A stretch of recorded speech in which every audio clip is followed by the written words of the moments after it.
When death comes knocking without warning, it doesn't just take the person who passed away. It takes a piece of those left behind.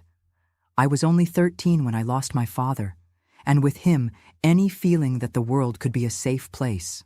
Hello, my dear viewers. This is Grandma Jean, with my well-lived 76 years, speaking to you directly from my little corner in Bedford, Virginia. This small town with its mild climate became my refuge after so much turmoil. Today, I'm going to share a story that I've kept close to my heart for over 60 years, a story of pain, but also of resilience. Oh, before I begin, I have exciting news that the channel team asked me to share. Once again, this channel has reached a milestone of 25,000 subscribers. To celebrate, the $300 giveaway has been increased to $500, and there's still time to participate. To enter and have a chance to win this $500, it's very simple. Just subscribe to this channel, like this video, and comment with your name, where you live, and something about yourself. It can be anything: what you enjoy doing, your favorite food, how many children you have, and so on. Now, let's begin. I was born in 1949 in a small town called Bedford in Virginia, nestled in the foothills of the Blue Ridge Mountains, a place where everyone knew everyone, where gossip traveled faster than floodwater, and where family secrets were kept under lock and key, buried in the backyard, along with other shameful things no one wanted to see the light of day. My father, Jonathan, was a man who seemed to be cut from a different cloth than the other men in town. While my friends' fathers were stern, closed-off men of few words, my father was all smiles, hugs, and stories. He worked as an accountant at the town's only bank, always in a well-pressed suit, with that thin mustache he trimmed so carefully every morning in front of the mirror. "Jenny, my princess," he called me, even when I wasn't so little anymore. And I loved it, you know. I loved being his princess, loved when he came home from work and twirled me in the air, even though Mom complained that wasn't proper for a girl who was becoming a young lady. Ah, my mother, Catherine. She was always a quiet woman, of few words, as if she had an invisible weight on her shoulders that prevented her from smiling frequently. Beautiful, she certainly was. Black hair, always tied in a bun, fair skin that she protected from the sun as if it were her greatest treasure. But there was a permanent sadness in her eyes, a melancholy that not even my father's antics could completely dispel. "Your mother had a difficult life before she met me," my father would explain when I asked why she was so different from my friends' smiling mothers. "We need to be patient with her, show extra love to make up for it." And he did. My God, how much love he had to give. He would come home with little flowers picked along the way, prepare surprise breakfasts on Sundays, take us to the town park on holidays. When there was a school event, it was always him who went, sitting proudly in the front row to see me reciting poetry or singing in the choir. Our house was simple but cozy. It was on a quiet street with a small backyard where Mom planted herbs and a cherry tree that was my joy when it was loaded with fruit. I had my own room, small but decorated with flowers that Dad had painted on the wall one rainy Sunday. The best moments of my childhood were Friday nights. Dad would come home from work, we'd all have dinner together, and then the three of us would go to the living room to listen to the radio program he loved. When it ended, he would pick up his guitar and play tunes while Mom and I sang along. In those moments, even she would smile a little, as if for a few minutes she could forget that weight she carried. At school, I was a good student. Not the best, but I tried hard to make Dad proud. Math was my weak point, but he, with all the patience in the world, would sit with me at the kitchen table after dinner and help me with my homework. "It's okay if it's difficult, Jenny," he would say when I cried in frustration because I couldn't understand some equation. The most important things in life we learn through difficulty. I didn't know then how true those words would be in the years to come. It was on an ordinary weekday, a Tuesday in April 1963, that the world came crashing down on my head. I was at school, in English class, when the principal came to get me. In the hallway, with that serious face adults make when something very serious happens. She told me that my father had fallen ill at work and been rushed to the hospital. I ran the 5 blocks that separated the school from the county hospital, my heart almost leaping out of my mouth. When I arrived, I found my mother sitting on a wooden bench in the corridor, her gaze lost, her hands trembling so much she could barely hold the rosary she always carried in her purse. "Mom? Where's Dad? What happened?" I asked, tears already streaming down my face. She didn't answer, nor did she need to. That silence, the way she looked at me as if she didn't recognize me for a moment, told me everything I needed to know. "It was his heart," she finally whispered. "It was very quick. When he got here, he had already gone. A massive heart attack. That's what the doctor called it. A ticking time bomb that no one knew existed in my father's chest. He was only 42, was healthy, never smoked, didn't drink beyond a small glass of wine with Sunday family lunches. The days that followed were a blur of faces, of hugs that didn't console, of empty words from well-meaning people. The wake in our living room, as was customary at the time. The funeral with almost the entire town present, because my father was loved by all. And then, the silence. A deafening silence that took over our house, as if along with my father they had also buried all the laughter, all the songs, all the joy he brought. My mother, who was already quiet before, now seemed like a ghost. She walked around the house without really being there, did the household chores mechanically, spoke only what was necessary. At night, I heard her crying softly in her room. During the day, she would look out the window for hours as if expecting to see my father coming home from work, with that broad smile and open arms to twirl me in the air. I was also devastated inside. I felt a hole in my chest, as if something vital had been ripped out of me. I had nightmares almost every night, woke up calling for him. At school, I couldn't concentrate. My grades dropped. I didn't want to play with friends. "She'll get over it," I heard an aunt tell my mother. Children forget quickly. But how could I forget? How could I move on when the person who loved me most in the world, who made me feel safe and special, had been ripped from my life without even time to say goodbye? Life, however, has a cruel way of continuing, of dragging us forward even when we want to stand still in time. The bills kept coming. Food needed to be bought. Life demanded that we continue living, even broken inside. That's when the financial difficulties began to appear. My father had a small life insurance policy, which soon ran out. My mother had never worked outside the home, had no profession, and no education beyond elementary school. She started cleaning houses for the wealthier families in town, doing laundry for others, selling sweets she made in the early morning after spending the day cleaning other people's houses. I tried to help as much as I could. At 13, I started babysitting younger children after school, for families who could pay a few coins for this service. During vacations, I helped at the corner bakery, arranging the shelves, sweeping the floor. Every penny I earned I handed to my mother, who saved it all in a cookie tin she kept on top of the kitchen cabinet. Even so, it was difficult. Very difficult. The house where we lived was rented, and without my father's salary, it soon became impossible to keep up with the payments.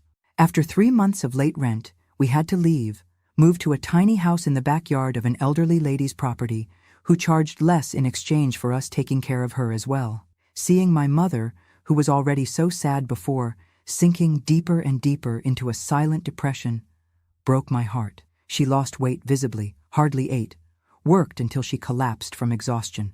Many nights I found her asleep at the kitchen table, on the clothes she was ironing, the iron still hot beside her. Life had become a constant struggle for survival. I missed not only my father, his love and protection, but the security he gave us, the certainty that we would have food on the table the next day, that we wouldn't be evicted, that there would be medicine if we got sick. It was in this most vulnerable moment of our lives that Robert appeared, and with him, a promise of better days that would soon prove to be the worst trap we could fall into. Robert Taylor entered our lives on a Sunday after church. My mother and I were leaving, she in that black dress she hadn't taken off since my father's funeral, me in clothes that were already too small, given to me by a neighbor. He approached us, hat in hand, a polite smile on his face. "Mrs. Catherine? I'm Robert Taylor. I worked at the bank with your husband. My condolences for Jonathan. He was a fine man." My mother thanked him with a nod, without really looking at him. She was like that with everyone, distant, locked in her own grief. But Robert didn't give up easily. He walked us home, talking the whole time, telling stories about my father that I had never heard, asking questions about how we were managing, offering help. "If you need anything, just call," he said when we reached Mrs. Wilson's gate, where we now lived. "I live right on Oak Street, number 18. Just knock on the door." I found it strange. My father had worked at the bank for more than 10 years, knew everyone there. How had he never mentioned this Robert? How had he never brought him home for coffee, as he did with other colleagues from work? But my mother didn't seem to notice anything strange. In fact, for the first time in months, I saw a spark of life in her eyes when she said goodbye to him. A tiny thing, an almost imperceptible glow, but it gave me hope that maybe, just maybe, she could return to being a bit of the mother she was before. Robert started showing up almost every day. He brought groceries that were left over at his house, offered to fix broken things, helped me with my math homework. He was polite, well-mannered, always well-dressed and smelling good. He must have been about 35, hair already graying at the temples, dark eyes that smiled when he smiled. "He's a good man," Mrs. Wilson commented one afternoon as I helped braid her thin hair. "It's clear he's interested in your mother, girl." I felt a tightness in my chest. Interested in my mother? How so? My father had died less than 6 months ago. How could she think of another man so soon? But the truth is that, with Robert's constant presence, my mother was changing. It wasn't a dramatic transformation. She was still quiet, still had that permanent sadness in her eyes. But she started to dress a little better, to wear a dress that wasn't black once in a while, to comb her hair more carefully. And most importantly, she started to talk more, to smile slightly when he told a joke, to take an interest in things beyond the exhausting routine of work. I should have been happy for her, I know, but something inside me resisted. It was as if, by accepting Robert into our lives, we were somehow betraying my father's memory, as if we were saying he was replaceable, that the hole he left could be filled by someone else. "Your father would want us to be happy, Jenny," my mother told me one night after Robert had left. It was the first time in months that we really talked. He wouldn't want us to spend the rest of our lives crying. Maybe she was right. Maybe I was being selfish and childish. After all, she was still young, not even 40 years old. And our life was so difficult. Robert had a good job at the bank, owned his own house, could give us a security we had lost. Even so, I couldn't feel comfortable around him. There was something in Robert's eyes, something that appeared when my mother wasn't looking, when it was just him and me in the living room while she finished dinner in the kitchen. A strange, calculating gleam that gave me chills. "You'll see, Jenny," he told me once softly, placing his hand on my knee in a way that made me shrink back. "I'm going to take very good care of you two, especially you." I tried to talk to my mother about this, about the discomfort I felt, but she didn't want to listen. "Of course you're confused, honey. It's normal. You adored your father. Nobody's going to replace him. But Robert just wants to help, just wants what's best for us." 3 months after Robert entered our lives, he asked my mother to marry him. It was on a Sunday, after the lunch he himself had brought. Roast chicken bought at the bakery, rice, beans, even a bottle of wine. He knelt in our tiny living room, pulled a small box from his pocket with a simple ring, and made the proposal. My mother cried, said it was too soon, that she didn't know if she was ready. But Robert insisted, spoke of love, of care, of how he wanted to give a better life to us both. "You can move into my house as early as next week," he said, as if the yes was already guaranteed. "There's plenty of room there, a room just for Jenny, a large backyard." When my mother looked at me, silently asking for my approval, I swallowed the lump in my throat and forced a smile. Who was I to prevent her from being happy again? Who was I to condemn us both to a life of constant struggle when there was an easier way out right there? They got married in a simple ceremony at the courthouse, without a party, without guests besides me and 2 witnesses that Robert arranged. My mother wore a light blue dress, the first colorful one since my father's death. She wasn't radiant as a bride should be, but there was a cautious hope in her eyes that I hadn't seen in a long time. We moved to Robert's house the next day. It was a nice house, much bigger than any place we had lived before. It had 3 bedrooms, a large living room, a kitchen with new cabinets, even a yard with fruit trees. My room was at the end of the corridor, far from their room, which gave me a privacy I had never had before. The first weeks were normal. Robert would leave early for work, come back in the late afternoon. We would have dinner together, talk about the day. He would ask about school, about my friends, seemed genuinely interested. My mother was more animated, cooking elaborate dishes, tidying the house with great care, as if she wanted to prove that she deserved this second chance. I was still uncomfortable, but I tried to convince myself that it was just a matter of time, of adaptation. After all, he was being good to us. He had paid my overdue school fees, had bought new supplies, had even given me a bicycle as a gift, something I had always dreamed of having and my parents had never been able to give me. It was about a month after the wedding that things started to change, subtly at first, so slowly that we hardly noticed the transformation. First came the criticism of the food. "It's too salty," he would say, pushing the plate away. Or, "That's not how you season meat, Catherine." Then, the complaints about the cleanliness of the house. "Look at this dust on the furniture. What kind of housewife are you?" My mother, anxious to please him, worked even harder. She cleaned the house from top to bottom every day, tried new recipes, spent hours in front of the mirror getting ready before he arrived. But nothing seemed to be enough. The criticisms extended to me too. My grades, which were improving since I had started attending school regularly again, were never good enough. My way of speaking was too sassy for a girl. My clothes were indecent or sloppy, depending on his mood. And then he started drinking. Not much at first, just a glass of whiskey after dinner. Then two, then the whole bottle. And with the drink came the real Robert, the one who had hidden behind the mask of a good and kind man. The first time he hit my mother was because of a button, a simple button from his shirt that had fallen off, and she hadn't sewn back on. We were having dinner when he noticed it and suddenly exploded, turning over the table, breaking dishes, grabbing my mother by the hair. I ran to defend her, but he pushed me with such force that I hit my head against the wall. I stayed there, dizzy, watching him drag my mother to the bedroom, her screams turning into pleas, then into silence. The next morning, he acted as if nothing had happened. He had breakfast, gave a kiss on my mother's forehead, who had a black eye made up as best she could, wished me a good day at school. When I returned, my mother was cleaning the house as always, mechanical movements, empty gaze. "Mom, we need to get out of here," I whispered, afraid he might hear, even though he was at work. "He's going to do it again. It's going to get worse." She just shook her head, not looking me in the eye. "It was just this once, Jenny. He drank too much, lost his head. He's already apologized, promised it won't happen again. But it did happen. Of course it did." The following week, it was because dinner was late.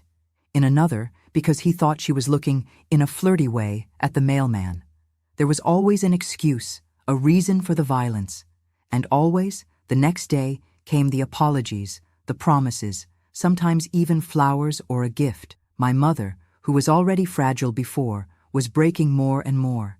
That small flame of life that had returned to her eyes when she met Robert was fading until nothing remained but fear and resignation. As for me, he kept a calculated distance. He criticized, humiliated with words, sometimes pushed me or slapped me, but nothing compared to what he did to my mother. I was just the annoying stepdaughter, the constant reminder that my mother had a life before him, loved another man before him. At the same time, I began to notice another kind of look coming from him. When I came out of the shower, when I changed clothes in my room with the door not fully closed, when I bent down to pick something up from the floor, a look that made me feel dirty, exposed, vulnerable. I started locking myself in my room whenever possible, taking showers only when he wasn't home, wearing clothes that were too big to hide my body that was starting to change, to develop. The town began to talk. In a small town like ours, secrets have short legs. People saw my mother's poorly disguised bruises, noticed how she had become a shadow of the woman she was before. They saw how I walked with my head down, scared, different from the cheerful girl I used to be. But no one did anything. In a husband and wife's fight, you don't stick a spoon, they would say, shrugging, as if it were normal, acceptable, for a man to beat his wife inside their home, as if it were just a private matter and not a crime. Even the teachers at school, who saw my eyes swollen from crying so much, my grades falling again, my growing isolation, preferred to look the other way. It was easier that way. Less complicated, less risky. Gradually, I understood a harsh truth. We were alone in this. No one would come to save us. If we wanted to escape, we would have to find strength within ourselves. I tried to convince my mother so many times to leave. We could go back to Mrs. Wilson's house or look for relatives in other cities, start over anywhere away from him. But she always found excuses. We don't have money, Jenny. Where would we go? He'll find us. It will be worse. Sometimes he's good to us, you know. Every marriage has problems, honey. The last excuse was the one that infuriated me the most. What kind of marriage problems included black eyes and broken ribs? What kind of husband made his wife lock herself in the bathroom, trembling with fear when she heard the front door opening? That wasn't a marriage with problems. It was a prison, a slow-motion death sentence. And then, when I turned 14, it happened. The day that changed everything, that made me understand that I needed to act, and quickly, before it was too late. The day Robert showed his true face, not just to my mother, but to me as well. It was on a Friday that everything changed. I remember it as if it were yesterday. Every detail etched in my memory as if it had happened yesterday, not more than 6 decades ago. It was math test day, my hardest subject. I had studied a lot, stayed up late redoing exercises, but even so, when I saw the questions on the test, my mind simply froze. The fear of disappointing, the pressure I put on myself, the terror of going home with a low grade, knowing how Robert would react. All of this made me unable to concentrate. I handed in the test almost blank. I left school with a weight on my chest, a bad feeling that accompanied me all the way home. I thought about not returning, about running away to anywhere. But where would a 14-year-old girl go without money, without documents, without anyone to help? I arrived home, and my mother immediately noticed that something was wrong. "What is it, honey?" she asked softly as I dropped my backpack in the corner of the kitchen. "The math test," I confessed, already with tears in my eyes. "I couldn't do almost anything. I'm going to get a terrible grade." She hugged me, something rare in those days. "It's going to be all right," she whispered in my ear. "Don't tell Robert anything today. He had a hard day at work, already came home nervous. Tomorrow we'll talk calmly. Think about what to do." I agreed, relieved to be able to postpone the inevitable. We had dinner in silence, while Robert drank one glass after another, his face getting redder and redder, his eyes getting cloudier and cloudier. I helped my mother clear the table, wash the dishes, and then I retreated to my room, silently thanking that for one more day he was ignoring me. I was doing my English homework when I heard the noise, the unmistakable sound of glass breaking, followed by my mother's scream. Then the thud of a body falling. More screams, "Please." I was paralyzed for a few seconds, my heart racing, the pencil still in my hand. It was always like this. He would start with my mother, and if I appeared, if I tried to interfere, it would only make everything worse. She herself begged me to stay in my room, not to get involved. But this time it was different. Amid her screams, I heard my name. "Jenny has nothing to do with it. Please, Robert, leave her alone." I felt a chill down my spine. Why was she talking about me? What had happened? I opened the door to my room slowly, my heart beating so hard it felt like it would come out of my mouth. From where I was, I could see part of the living room. My mother was on the floor, a trickle of blood running from her forehead, her arms raised in a useless attempt to protect herself. Robert was standing, holding a paper in his hand, shaking it in front of her. "Did you know about this? Did you know?" he shouted, his voice slurred by drink. "This little tramp got a 0 on the test. 0. After everything I do for you two, this is how you thank me?" My blood froze. The teacher must have called to give the news of the test, or perhaps some classmate had commented to their parents who told Robert at the bar or at the bank. Small town is like that. News travels faster than the wind.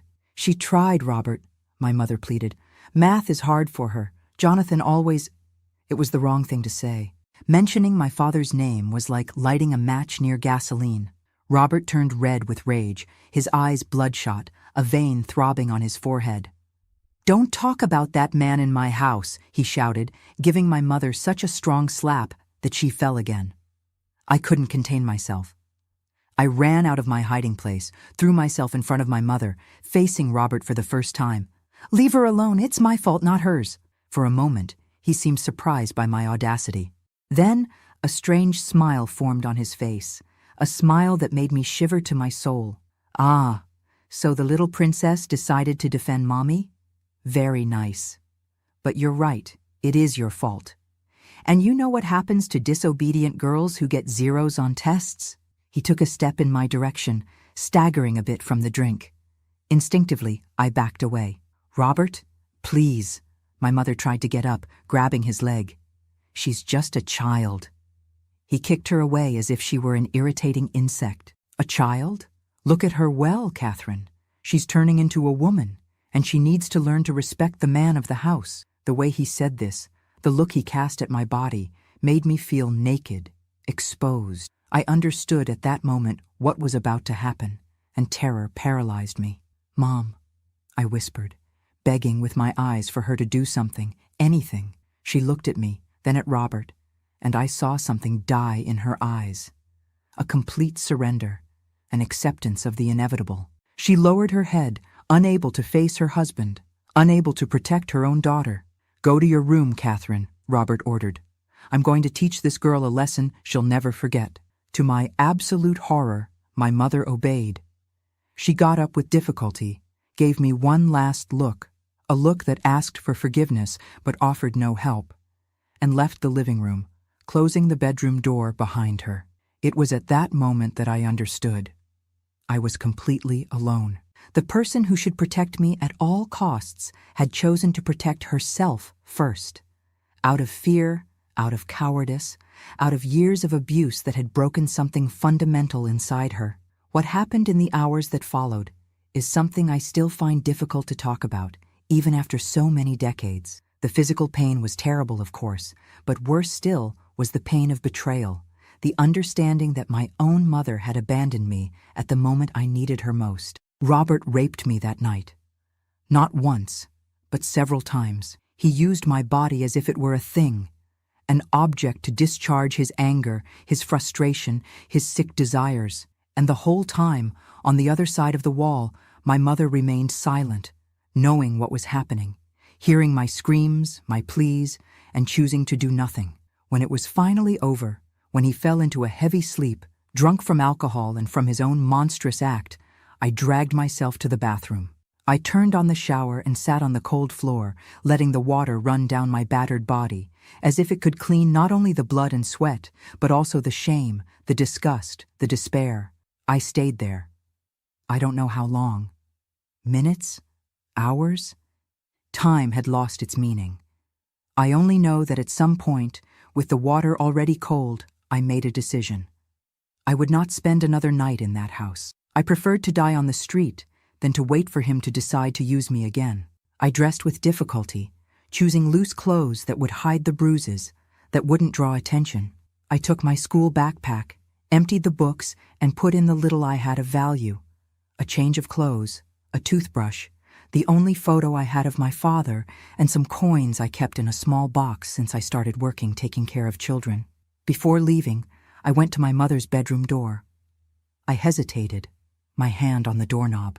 Part of me wanted to go in, wake her up, beg one last time for her to come with me, to choose her daughter instead of the monster she had married. But another part, the part that had grown that night in a brutal and irreversible way, knew it would be useless. She had already made her choice, and I needed to make mine. I left the house without looking back, in the cold dawn of a sleeping town. I had no idea where to go, what to do, how to survive. I just knew that any place would be better than there, that any uncertain future would be preferable to that certain horror. I walked aimlessly for hours, the tears drying on my face as the sky slowly brightened.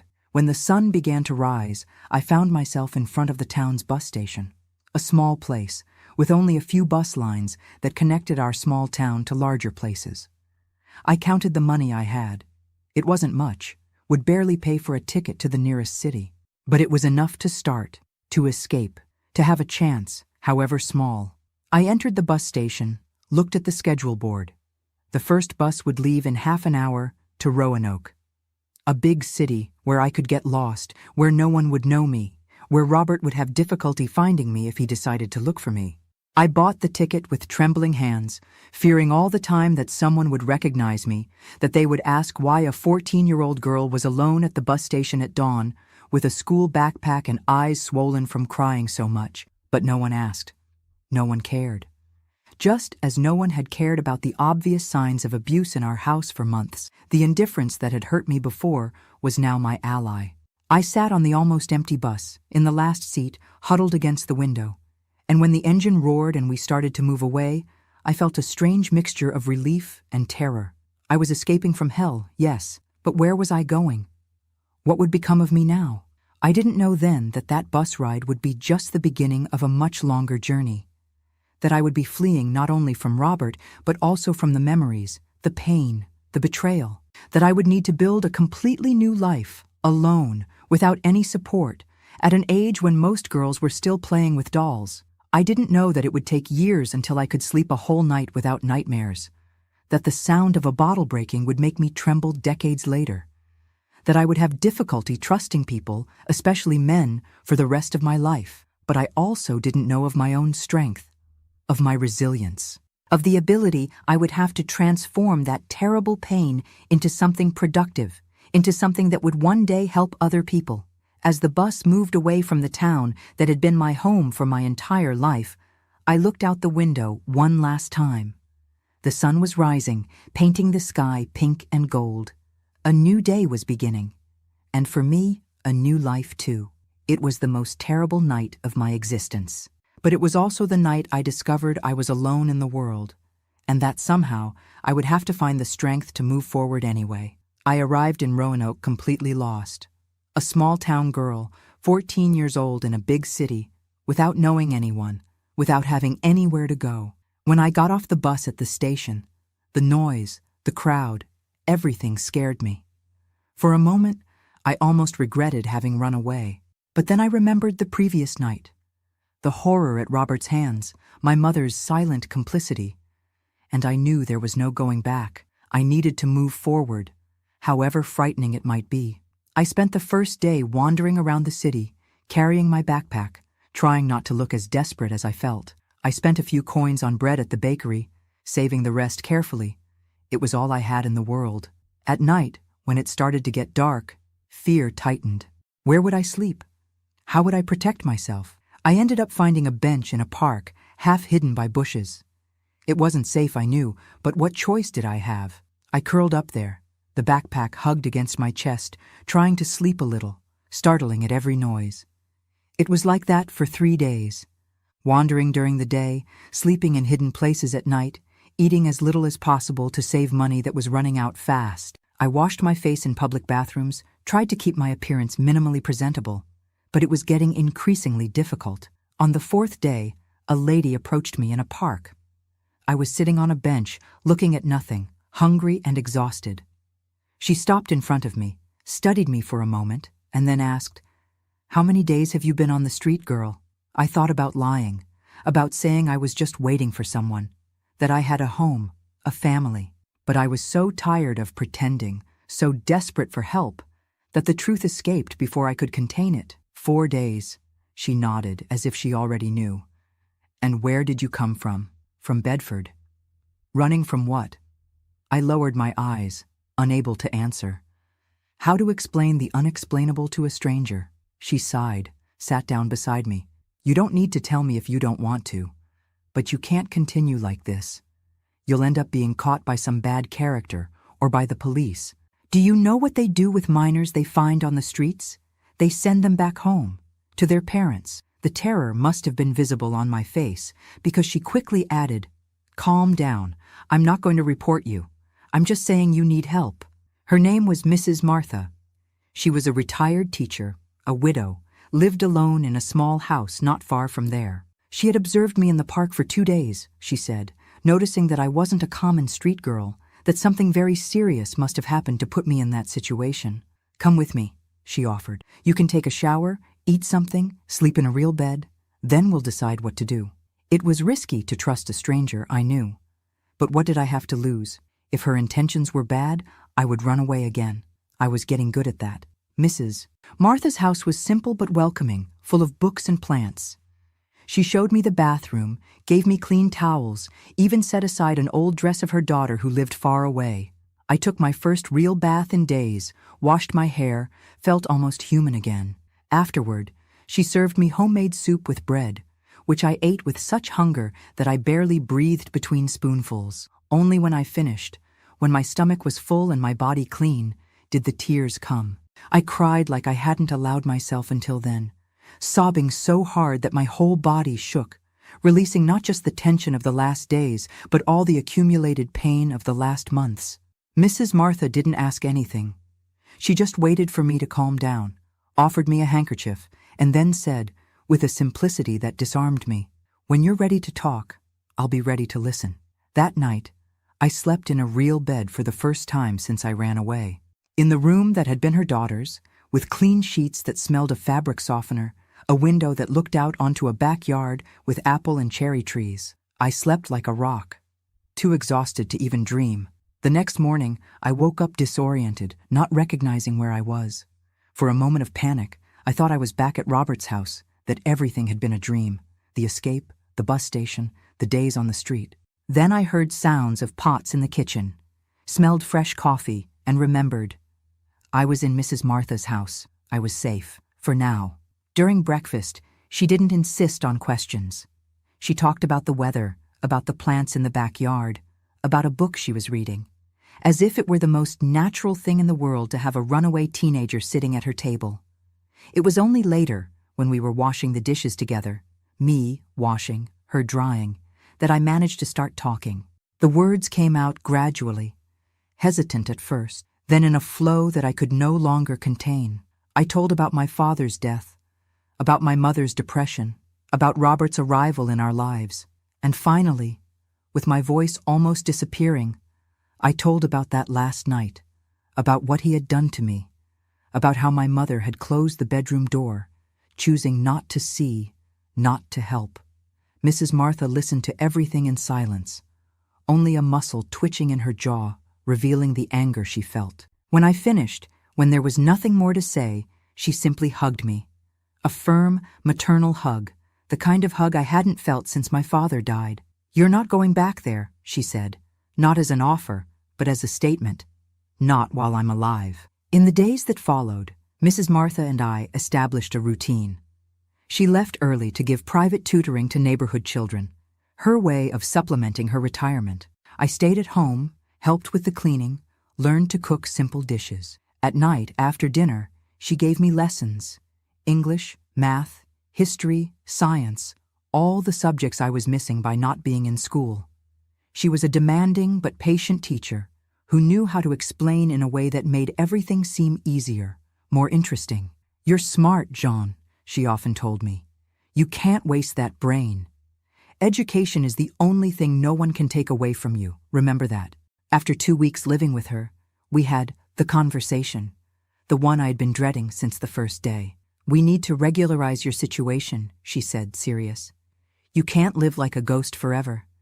You need to go back to school, have documents, officially exist." The panic returned in full force. "But if we do that, they'll send me back.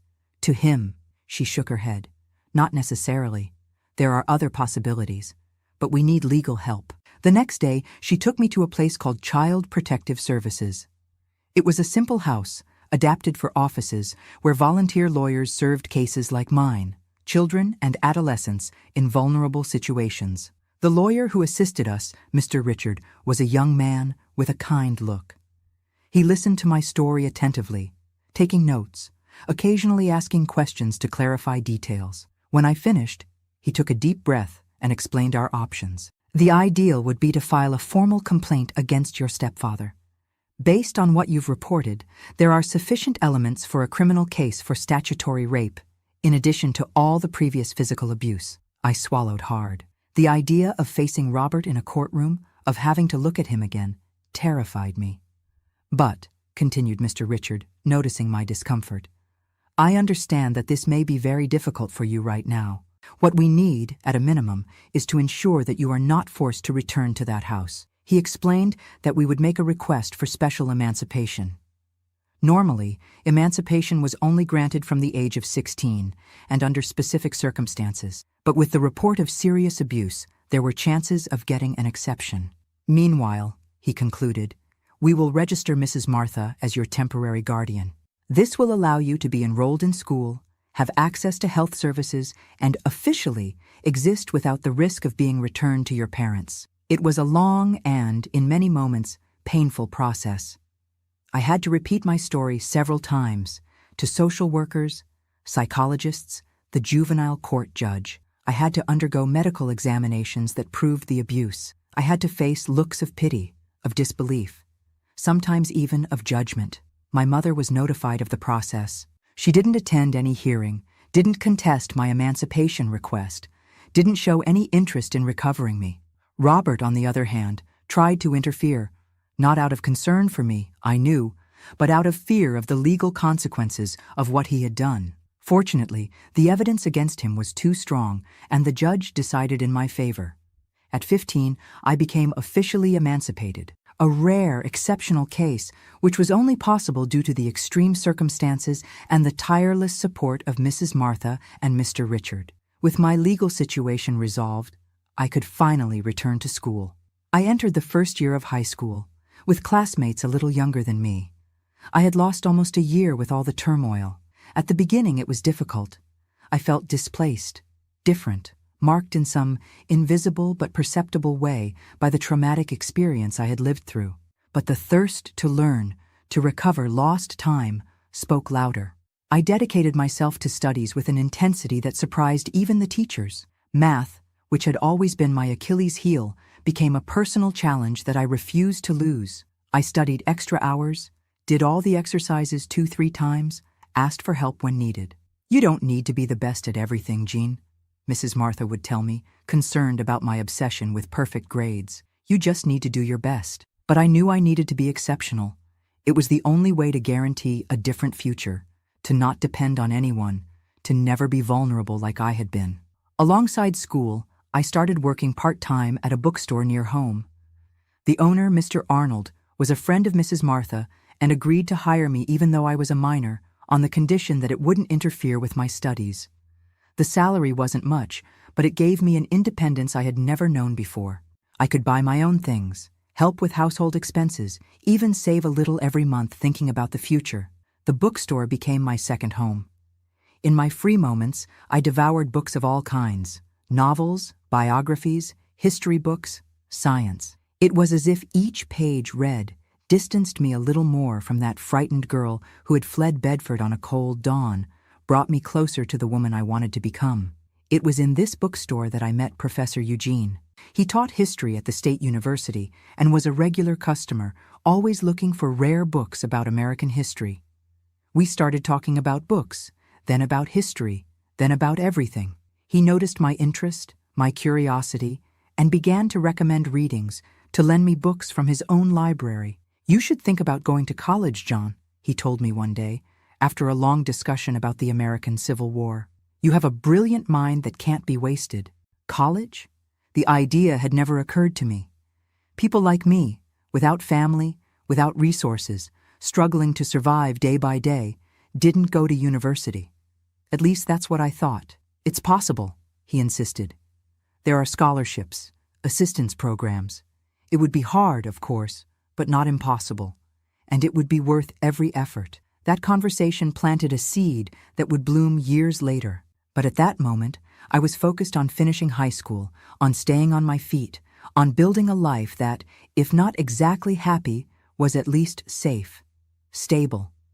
The years passed. I finished high school with exemplary grades, continued working at the bookstore, now full-time. Mrs. Martha, who was already elderly when she took me in, started having health problems: arthritis, high blood pressure, vision problems that prevented her from continuing to give private lessons. Our roles slowly reversed.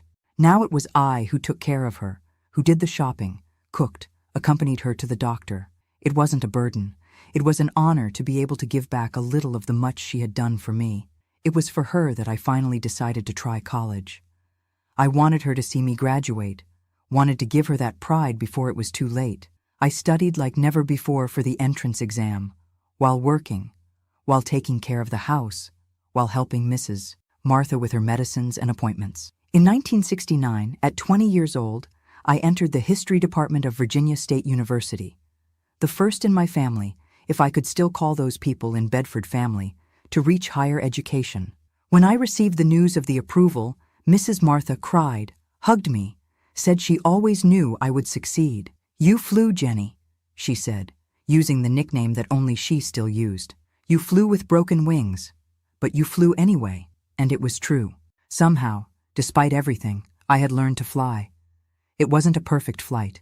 It wasn't without pain or scars, but it was my flight, conquered with tears, sweat, and a determination that even I didn't know I possessed. The girl who ran away from home at dawn, with just a backpack and a broken heart, was turning into the woman I always wanted to be, free, strong, master of my own destiny.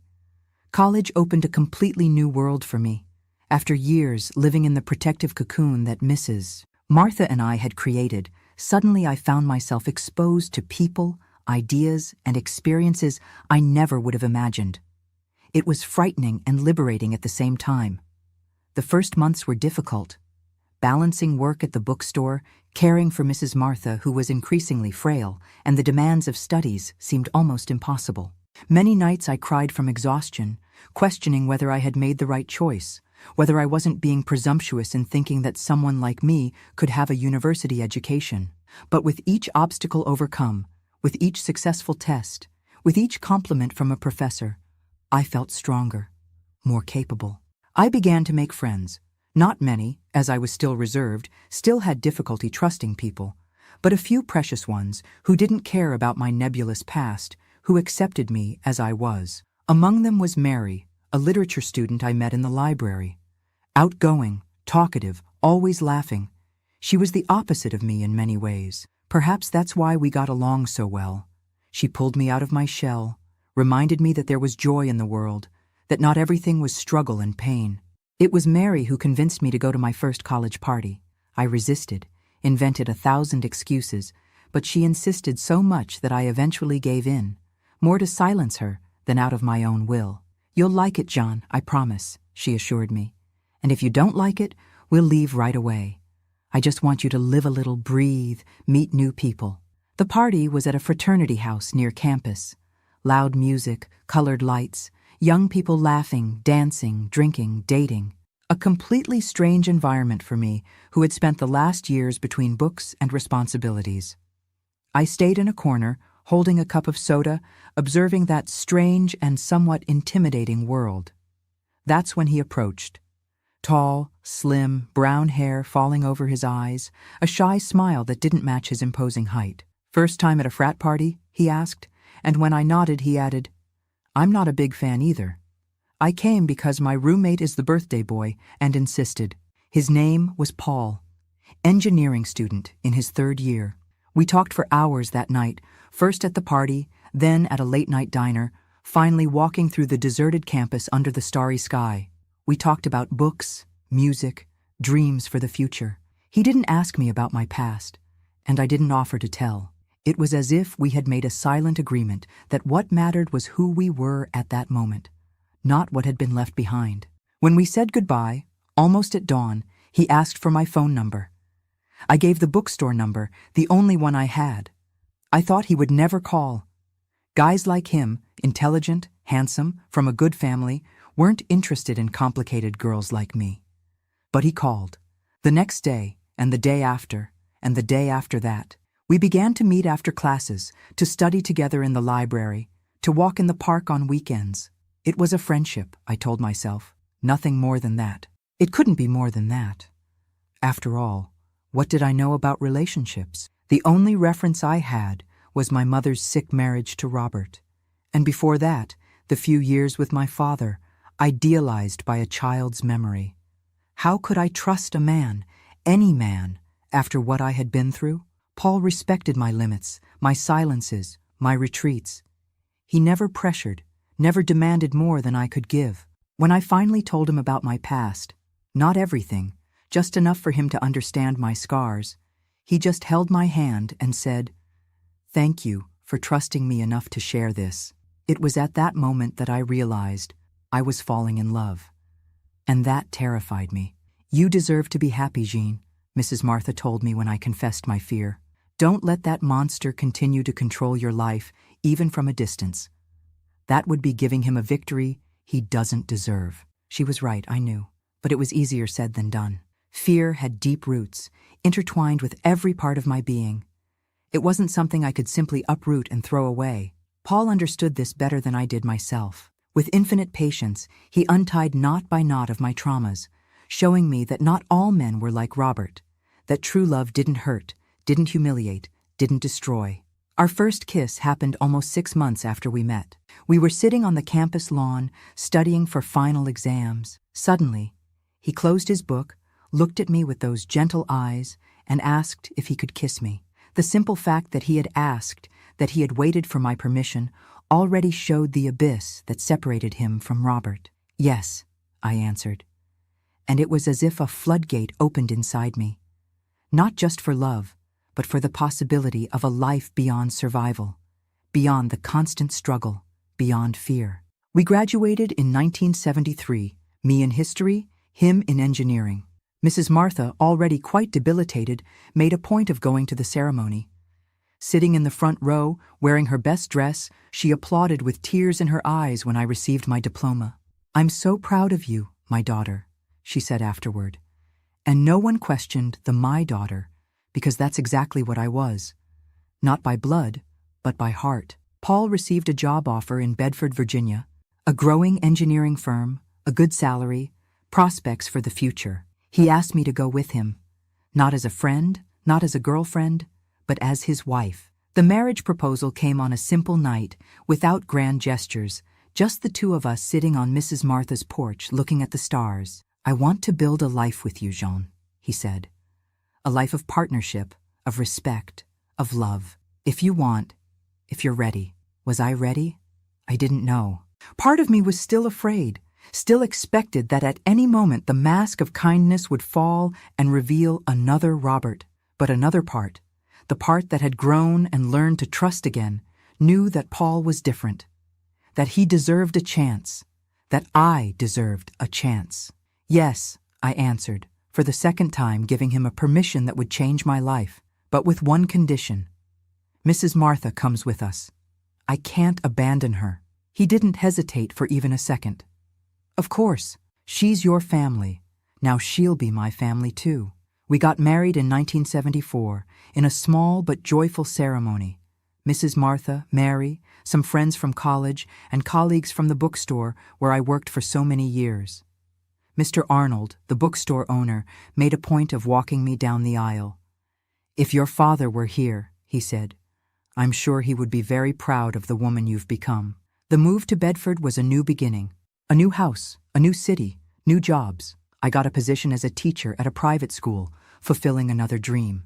And with Mrs. Martha occupying the guest room, it was as if we had formed our own improvised family, united not by blood, but by love and mutual respect. The first years of marriage were a constant learning experience, not just about how to live with another person, how to share space and routine, but about how to love and be loved in a healthy way. Paul had to learn to deal with my moments of panic, with the nightmares that still woke me up sweating in the middle of the night. I had to learn not to expect the worst from him at every disagreement, not to flinch when he raised his hand, to grab something from a high shelf, not to hit me.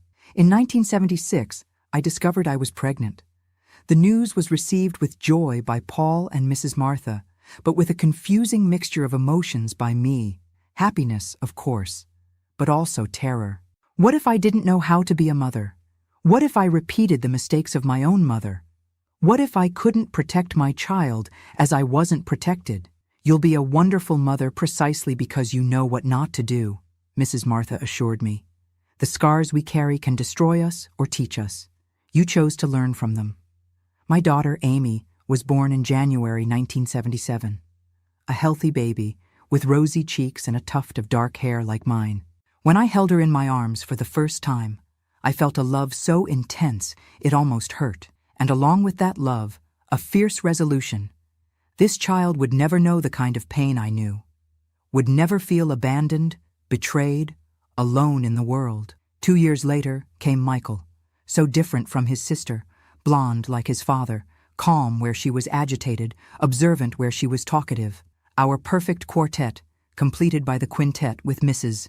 Martha, who despite her advanced age still had energy to tell stories, teach songs, be the grandmother my children wouldn't have by blood. Life followed its course, with the normal joys and challenges of any family. Paul was promoted. I became a coordinator at the school. We bought our own house, a little bigger, with a garden where the children could play. It was in 1982 that the past came back to knock on our door. A letter from Bedford, informing that my mother had died. Heart attack, the letter said. She was being buried that week. I stood looking at that paper for hours, not knowing what to feel. I had had no contact with her since the night I ran away. She had never tried to find me, had never contested my emancipation, had never shown any regret for what she had allowed to happen. "Do you want to go to the funeral?" Paul asked gently. I thought for a long time. "No," I finally answered.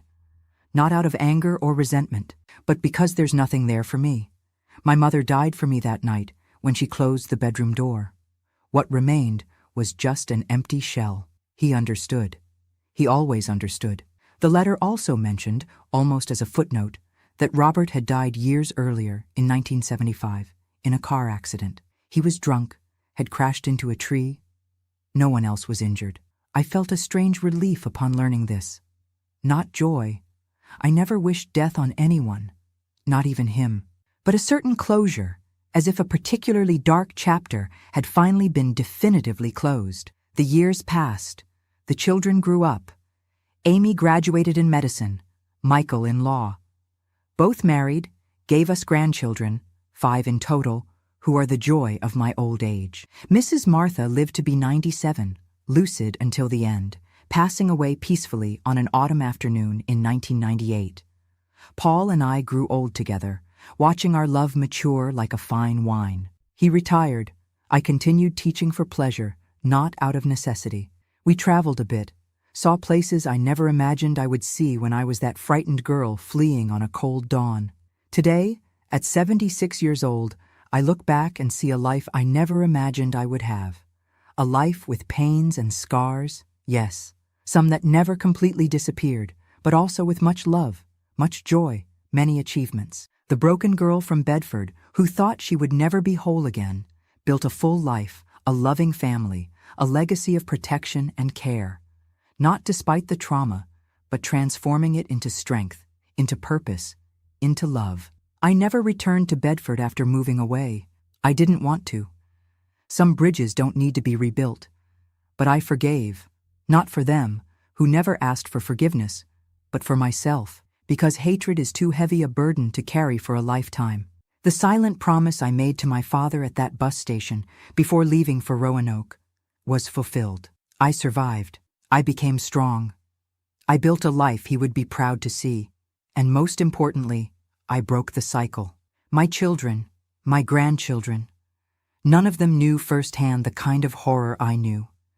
They grew up and will grow up surrounded by love, respect, security. This is my greatest victory, my greatest legacy. My dear viewers, if this story touched your heart, please leave your like and subscribe to the channel. Each subscription gives me strength to continue sharing these memories, which aren't always easy to relive, but which can help someone who's going through difficult times. Remember to participate in the $500 giveaway. I'm eager to know who will be the winner. A warm hug from Grandma Jean, who learned that the scars we carry don't define who we are, but what we choose to do with them does. Always remember, the greatest revenge against those who try to destroy you is to live a full, happy, and meaningful life. That's what I did, and that's what I wish for each of you.